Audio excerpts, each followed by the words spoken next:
Eh, tu es en troisième, tu passes ton brevet bientôt. Alors cette image doit te dire quelque chose.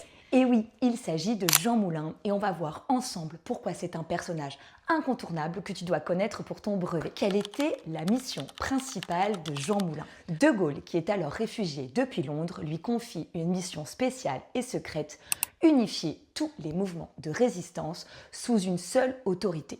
Il est alors parachuté clandestinement et il rejoint Lyon, la capitale de la résistance. Le 27 mai 1943, il préside alors la première réunion du Conseil national de la résistance. Au fait, moi c'est Aurélie, je suis prof d'histoire-géographie et avec le Centre d'histoire de la résistance et de la déportation de Lyon, on va t'aider à réviser ton brevet. Jean Moulin est-il mort? Le 21 juin 1943, à Caluire, près de Lyon, la Gestapo fait irruption dans une réunion clandestine.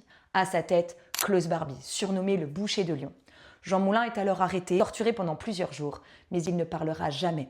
Il meurt le 8 juin 1943 lors de son transfert vers l'Allemagne, sans avoir trahi un seul de ses camarades. Pourquoi est-ce qu'on parle encore de Jean Moulin et notamment pour ton brevet? Tout simplement parce qu'il incarne l'unité de la résistance. Et son silence sous la torture est devenu le symbole même du résistant.